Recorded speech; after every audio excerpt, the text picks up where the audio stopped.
The small diner on the corner of Lincoln Street was almost empty that cold evening.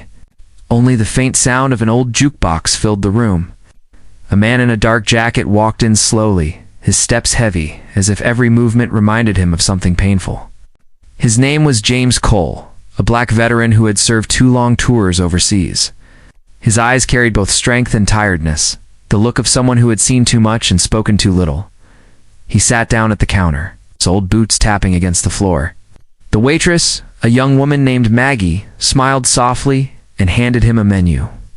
"Evening, sir. What can I get you?" she asked politely. James looked at the menu, though he already knew what he wanted. "Just a steak, medium rare. And coffee, black." Maggie nodded. Coming right up, she walked away. James looked around the diner. The walls were covered with faded photos of soldiers, policemen, and firemen, all framed under a dusty American flag. His gaze stopped at one photo on the far wall, a group of soldiers in uniform smiling beside a broken tank. For a moment, his face softened, then turned blank again. When the food arrived, Maggie placed the plate carefully in front of him. The steak was steaming hot, just the way he liked it. "Here you go," she said gently. "You served, didn't you?" James looked up, a bit surprised. "How'd you know?" She pointed at his dog tag hanging from his neck. "My brother was in the army. Afghanistan." James gave a small nod. "Then he's seen what I've seen." Maggie's smile faded for a moment. "Yeah, maybe worse. He didn't come back." The silence between them grew heavy. James didn't know what to say. He just whispered, "I'm sorry." She nodded, turned away, and went to another table. He started eating slowly, trying to enjoy the meal, but something felt strange. The diner door opened again. A man in a gray suit entered, talking on his phone loudly. His words were sharp, his tone arrogant. He sat 2 seats away from James and ordered without even looking up. "Coffee." "Make it fast," the man snapped. Maggie brought the cup, still calm and polite. But as she leaned closer, James saw her hands shaking slightly. Something about her expression had changed, nervous, pale, scared. She turned toward the counter, where an old man stood cooking. He gave her a silent nod, almost like a warning. James noticed every detail, the way her lips tightened, the way she avoided looking at the man in the suit. The veteran inside him sensed tension. He'd seen faces like that before, fear trying to hide behind politeness. When Maggie came back to refill his coffee, James spoke softly. "You all right?" She forced a smile. "Yeah, just busy." But she wasn't busy. There were only 2 customers. As James finished his steak, Maggie slipped the bill under his plate. But there was something else, a small folded napkin. Tucked carefully beneath it, he frowned, picked it up, and opened it slowly. Inside, written in hurried handwriting, were 4 words that froze him completely. "Don't look back. Leave." His body went still. His heartbeat quickened. He looked up at her. She stood near the counter, pretending to wipe a glass, her eyes flicking toward the man in the suit. James's instincts screamed that something was wrong. He'd been in enough dangerous places to know when a warning was real. The man in the suit glanced briefly at him, its expression cold, almost calculating. Then he smiled faintly, a smile that didn't reach his eyes. James's hand brushed the napkin again. Those words, "Don't look back. Leave," ran through his mind like an alarm. He looked at Maggie one last time. She met his eyes for a second, and in that look he saw pure fear and trust. James quietly reached for his coat, slipped a few bills under the plate, and stood up. The sound of his boots echoed across the empty diner as he stepped toward the door. The man in the suit stopped talking on the phone and said in a low voice, "Leaving so soon, soldier?" James didn't answer. He just pushed the door open, the bell above it ringing softly in the cold night. Outside, the wind bit his face, but that note still burned in his hand. Something dangerous was happening inside that diner, and he had no idea that walking away might save his life, or destroy it. James walked down the street, his boots making soft thuds on the wet pavement. The night air felt colder than before. The note in his pocket burned against his leg. those 4 words echoing in his head. Don't look back. Leave. But he couldn't shake the feeling that something was wrong. Every instinct in him screamed that Maggie's message wasn't random. It was fear, written in ink. He stopped at the corner, turned slightly, and looked back at the diner. The glass windows glowed with yellow light, but behind that light, he could see movement, the man in the gray suit standing, talking to someone behind the counter. Maggie wasn't in sight. James's jaw tightened. He'd walked away from danger before, but not from people in trouble. The soldier in him couldn't just keep walking. He took a slow breath and crossed the street again. His steps quiet, his eyes fixed on the diner door. Through the glass, he saw the man in the suit reach into his jacket pocket. For a second, James's pulse spiked. It was the same motion he had seen 100 times before, back when danger could mean a trigger pull. Then, something metallic glinted in the man's hand. James's instincts took control. He pushed the door open quietly, letting it close without a sound. The bell didn't ring this time. He'd caught it before it chimed. Inside, the air was thick. The man in the suit leaned closer to the old cook, who looked pale and tense. Maggie stood near the register, her hands trembling as she wiped an already clean counter. "I told you to pay up." The man in the suit hissed, voice low but sharp. "You think the world forgot your debts?" The old cook swallowed hard. "Please, Mr. Vance, just give me 1 more week." "The diner's been slow, not my problem," Vance snapped. He placed a small black object on the counter. It wasn't a gun, it was worse. A digital recorder. "I don't want excuses. The money, or I take this place." Maggie stepped forward suddenly. "You can't do that. You've already taken everything from him." Vance turned his gaze toward her. His smile was cold and cruel. "And I can take more." James had seen enough. He walked up behind them, his voice calm but heavy. The lady said no. Vance turned sharply, surprised. His eyes narrowed. "You again?" "Yeah," James said. "Me." For a second, silence filled the diner. The jukebox had stopped. The only sound was the faint hum of the fridge. Vance straightened his tie and gave a short laugh. "You think you can play hero? You don't even know what's happening here." James's tone didn't change. "I don't need to. I just know when someone's scared." He glanced at Maggie. "And she's terrified." Vance smirked. "You're a soldier, aren't you? I can smell that old discipline from here. Maybe you forgot this isn't a battlefield." James's eyes darkened. "You're wrong about that." Before Vance could respond, James stepped closer, slow, controlled, but powerful. He placed a hand on the counter, his other hand ready by his side. "You're going to leave this diner now?" Vance tilted his head. "Or what?" The question hung in the air like a challenge. James's voice lowered to a quiet growl. "Or I make you." For a moment, their eyes locked. Soldier versus predator. Then Vance smirked again. But this time there was a flicker of unease in his gaze. He picked up his recorder and slipped it back into his coat. "This isn't over," he said slowly. "Not for any of you." He turned toward Maggie. "You just made a mistake, sweetheart." Then he walked out, the bell ringing sharply as the door swung shut behind him. Maggie let out a shaky breath, her shoulders trembling. The old cook leaned against the wall, sweat on his forehead. James looked at her. "You want to tell me what that was about?"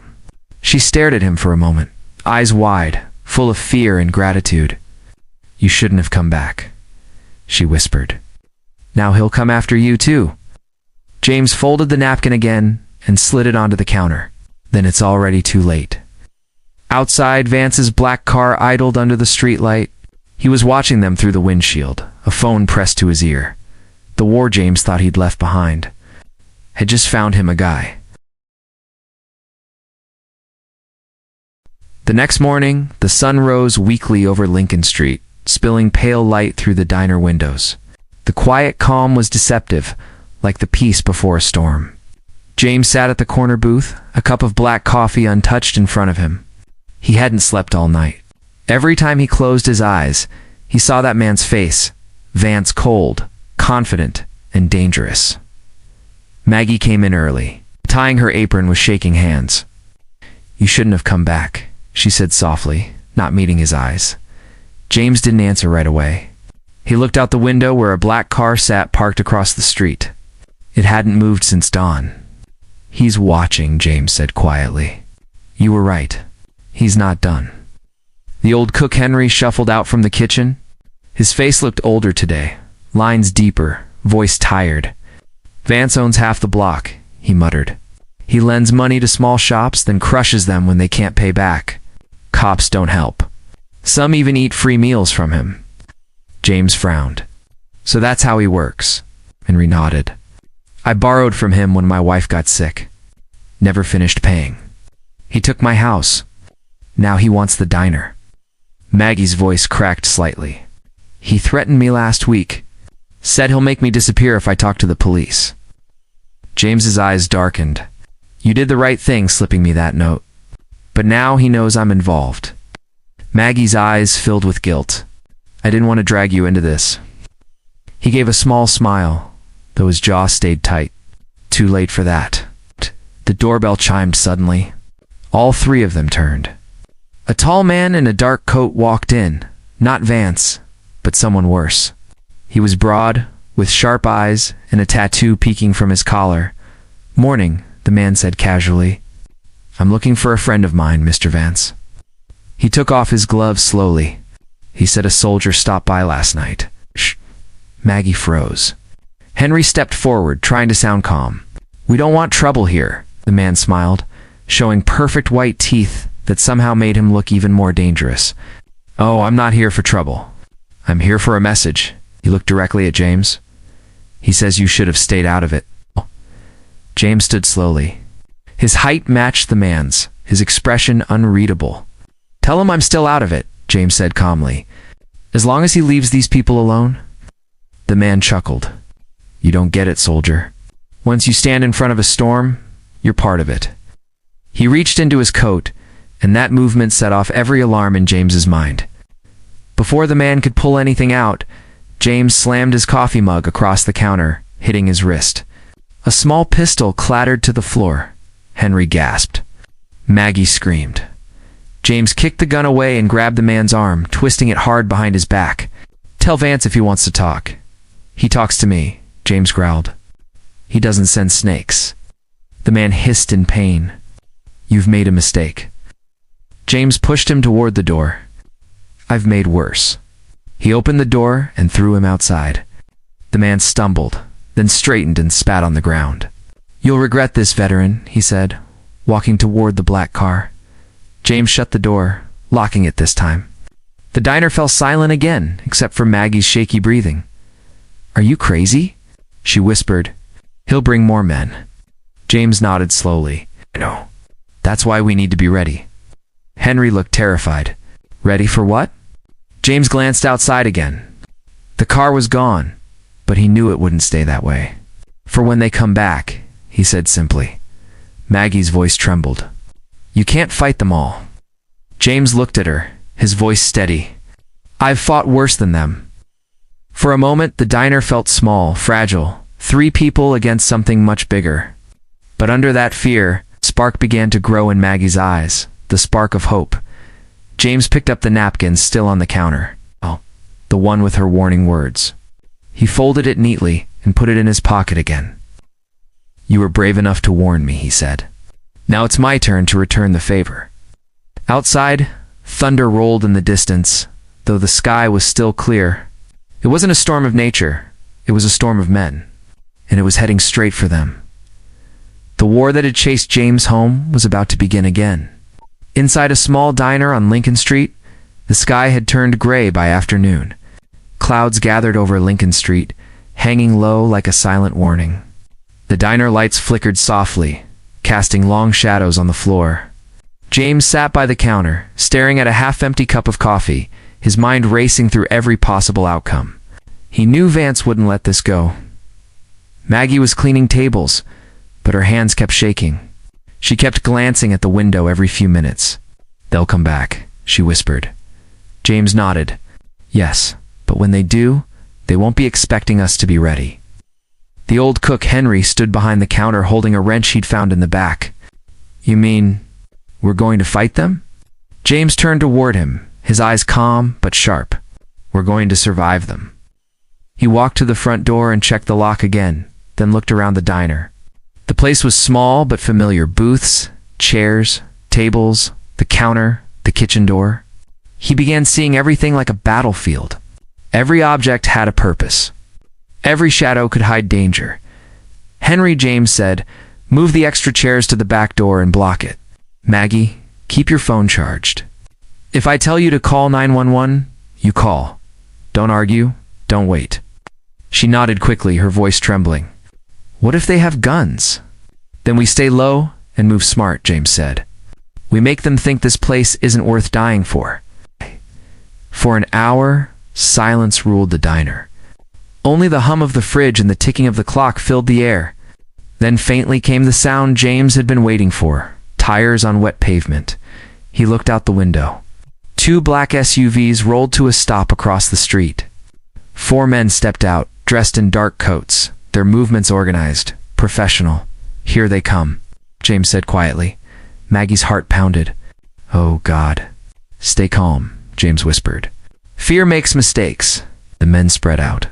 1 stayed by the car, 2 crossed the street, and the last man, tall, confident, led them. Vance. His face was calm, but his eyes burned with anger. He pushed the diner door open, like he owned the place. The bell rang softly. "Afternoon," Vance said. "Hope I'm not disturbing lunch?" James didn't move. "You already did," Vance smiled faintly. "You hit one of my men this morning. He's not happy." "Then he should have stayed out of trouble," James said flatly. Vance stepped closer, running a finger along the counter. "You know, I like this place. It's quiet, cozy, shame to lose it." He looked at Henry. "You still haven't paid me, old man. Maybe your new friend will pay instead." James's body tensed. "You don't want to do this?" Vance raised an eyebrow. "Oh, I do." He gestured toward his men. "Gentlemen, let's end this." The first thug moved toward the counter, but his foot hit something. A loud clatter echoed. He looked down just in time to see the heavy metal tray James had balanced on the edge of the stool fall directly on his shin. He stumbled, cursed, and went down. James moved instantly. He grabbed a chair and swung it into the second man's chest, sending him crashing into a booth. "Henry, back!" James shouted. "Maggie down." Vance stepped back, surprised at the sudden burst of resistance. "Get him," he barked. The third man pulled out a weapon, but James was faster. He kicked the table toward him, knocking his arm aside. The gun fired once, shattering a window, glass raining across the floor. Maggie screamed, but stayed down, covering her head. James lunged forward, grabbed the man's arm, and slammed him against the counter. The weapons slid away. Vance stood frozen for a second, rage building. "You have no idea who you're messing with." James turned toward him, breathing hard but steady. "You're right. I don't care who you are." He took 1 step closer, his voice low and cold. "But I know exactly what kind of man you are." Vance's smirk faded. For the first time, his confidence cracked. He backed toward the door. "This isn't over, Cole. You'll regret this." "Maybe," James said, eyes locked on him. "But not today." Vance pointed at him as he left. "You just declared war." The door slammed shut. The sound echoed like a gunshot. Maggie slowly lifted her head. "Is it over?" James shook his head, staring out at the street, where the black SUVs were pulling away. "No," he said quietly. "It's just beginning." He looked down at his trembling hands, the soldier's hands he had promised never to use again. But the war had found him, and this time, he wasn't running. The diner was silent after the fight. Broken glass glittered on the floor like small pieces of a nightmare. Maggie sat in one corner, hugging her knees, still shaking. Henry was breathing hard, holding his chest as if his heart could break from fear. And James stood in the middle, staring at the shattered window. His reflection split by the cracks. The sound of distant sirens faded somewhere down the street, but none of them came here. The police wouldn't come? Not for Vance's enemies. He owned too many favors. Maggie finally spoke, her voice thin. Why? Why would you risk your life for us? James turned slowly, his expression unreadable. Because I've seen what happens when good people don't fight back. He knelt down and started picking up the pieces of glass, his rough hands careful, methodical. Maggie watched him quietly, noticing the small scars along his fingers, the kind that told stories of battlefields, not kitchens. You were in a war, she said softly. But you talk like you're still in it. James stopped moving. His eyes darkened, staring at nothing. That's because I never really left. He stood up, leaning against the counter. Lost in a memory that felt too close. It was years ago, a desert halfway across the world. The air had tasted like metal, and the sun burned everything it touched. James had led a squad through a small village ordered to protect civilians caught in crossfire. But something went wrong. They walked into a trap. He could still hear the explosion, the sound of chaos tearing through the air. He could still see his friend Marcus falling beside him, calling for help that never came. James had dragged him through smoke and dust, holding him as life slipped away.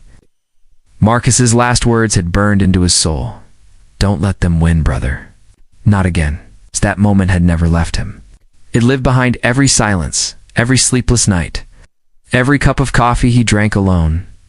Back in the diner, Maggie's voice brought him back to the present. You lost someone, didn't you?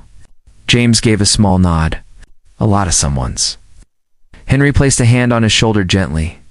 I'm sorry, son. That's why I can't walk away from this. Vance thinks fear can own people. But I've seen worse men than him fall. Maggie frowned. But he's powerful. He has money, men, and no one to stop him.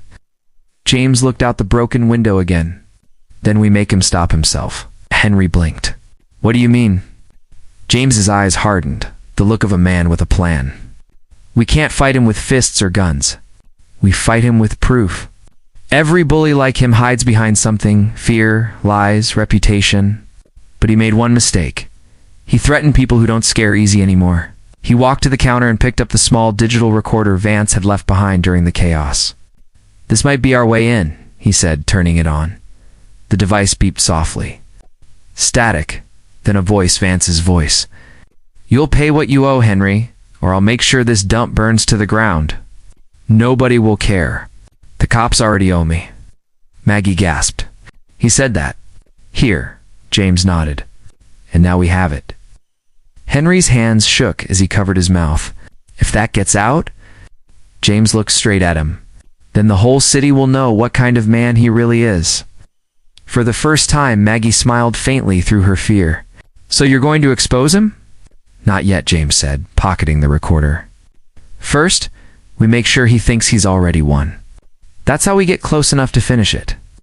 The old cook stared at him, confused but trusting. You sound like a man planning another mission. James gave a small, sad smile. That's exactly what it is. He walked to the door, looking out at the rain starting to fall. Drops ran down the glass like tears. Vance wanted a war, James whispered. He just picked the wrong soldier. The wind howled outside, carrying the faint rumble of thunder.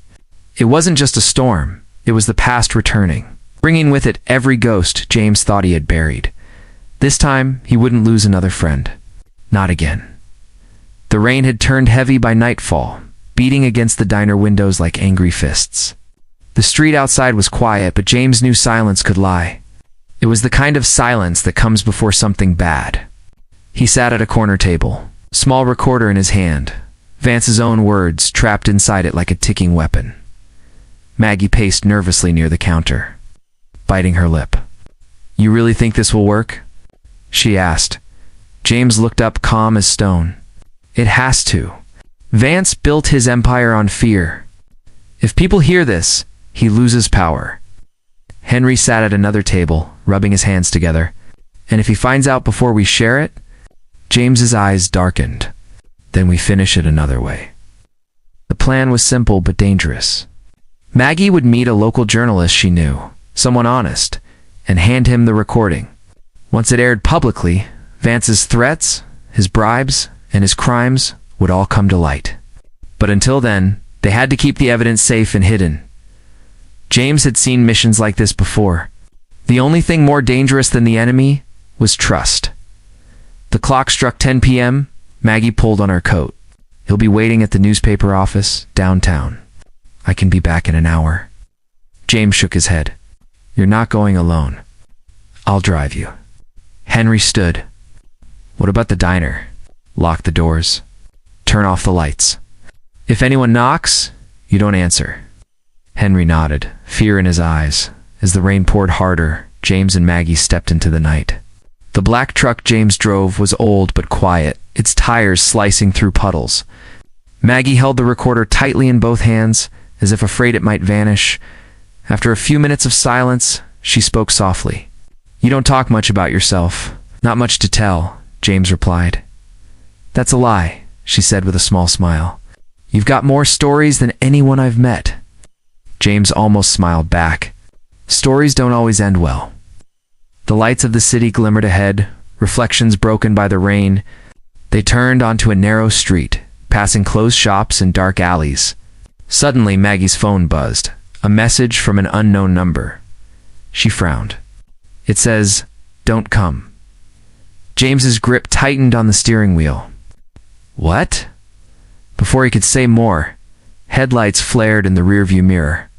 A black SUV appeared behind them, then another from the side street. Hold on. James shouted. The truck swerved hard as one of the SUVs rammed their back bumper. Tires screeched. Maggie screamed. The recorder almost flew from her hands. James turned sharply, trying to lose them, but the wet road betrayed him.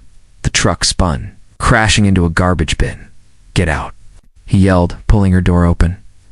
Now. They ran through the rain, splashing through puddles, their breaths sharp in the cold air. Behind them, car doors slammed and voices shouted. Flashlights cut through the darkness. Over there. Someone yelled. James grabbed Maggie's hand and pulled her into a side alley. Keep low, he whispered. They hid behind an old dumpster. The rain masked their movements, but footsteps grew louder. Maggie clutched the recorder close to her chest. Her heart pounded so loud she feared they'd hear it. James leaned close, whispering, if they find us, you run. Don't look back. She shook her head fiercely. I'm not leaving you, gave her a faint smile, the kind soldiers give before doing something dangerous. You already saved me once. The men passed by, flashlight sweeping. For a tense moment, one beam lingered just inches away, then moved on. After a long silence, James exhaled. Come on, we can't stay here. They slipped out the other side of the alley, soaked and shivering. The city lights ahead looked distant, unreachable. Maggie looked up at him. What now? James glanced back. The SUVs were still searching. We find another way to get this out, he said. Vance won't stop. Not until he destroys everything in his way. But he doesn't know what kind of man he's chasing, she said quietly. James gave a grim nod. No, he said. But he's about to find out. Somewhere behind them, thunder roared. Not from the sky, but from the engines of the men hunting them. The reckoning had begun, and there was no turning back.